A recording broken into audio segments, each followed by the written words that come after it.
በዚህ ሂደት ውስጥ የታዩ ችግሮች ፕሪቶሪያ ፈጻጸምና የታዩ ችግሮች እኔ መማራው አድሚኒስትሬሽን ይሁን እኔ አመራር ሆንኩበት ፓርቲ የፈጸሟቸው ጥፋቶች በሚመለከት ያለ ማመንታት ነው ልገልጽ የምችለው። አሁን ሲምፕል ወሬ በየአደባባዩ ይሰማል። ፕሪቶሪያ መፈጸም አለበት የሚል ሰው ግን ፌደራል መንግስት የፌደራል ተቋማት የሰጧቸውን ውሳኔዎች አልቀበልም ፈለክም አልፈለክም ይሄን አደርጋለሁ ብሎ ደግሞ ይላል። ምንም እንትን የለውም። አሁን ይሄን ኮንትራዲክሽን እንዴት ነው የምታስታርቀው? ፓርቲ ሰራዊት የለውም።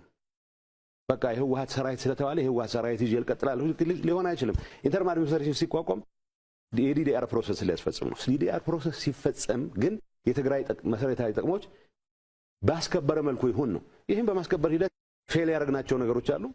ግን ደግሞ እስካሁን መሄድንባቸው ርቀቶች አይ ሁሉም ነገር እገሌ ብቻ ነው የፈጸመው ብለህ ልትሞግታ እንደ ምስክር በግልጽ የምናገረው አሁን የሚገመገምበት መድረክ ይኖራል።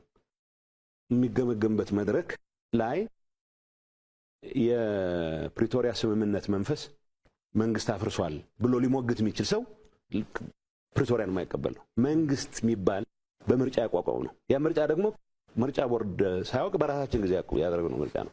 ምርጫውን ማድረግ ያምንበታለሁ። ያኔ ፕሪቶሪያን ስፈርም ግን ምርጫው ማድረግ ትክክል እንዳልሆነ ተቀብዬ ያቋቋምኩት ሰራዊትም በሂደት ስርዓት ባለው መልኩ ወደ ሰላማዊ ኑሮ መመለስ አለበት ብዬ ፈርሜ ነው ሄድኩት።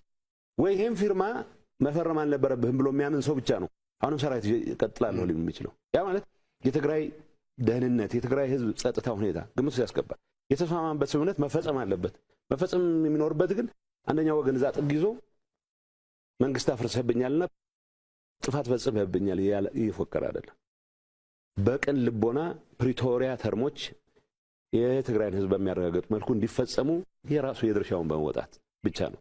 የሚያሳዝነኝ እኔ አስተዳዳሪ በነበርኩበት ጊዜ መፈጸም የነበረባቸው ነገሮች ለመፈጸም የሚያስችል በቂ ፍጥነት ያልያዝን መሆናችን ነው። በፌደራል መንግስቱ ያጠፋውን ጥፋት ለመወቀስ በቂ ጊዜ ያለን በቂ ጊዜም ወቅሰናል። ፕሪቶሪያ ይሄንበት ሂደት እንደተባለው ብዙ ለማደናቀፍ ሲደረጉ ጥረቶች ነበሩ። በእኛ በኩል እንዳልኩት ከዛ ኋላ የተፈጠረው ነው ማተር የሚያደርገው እንጂ የድርድሩ ሂደት ለማሰናከል የሚያስችል እዚህ ገባ የሚባል እንትን አልነበረብንም። ጣልቃ ገብነት አልነበረ።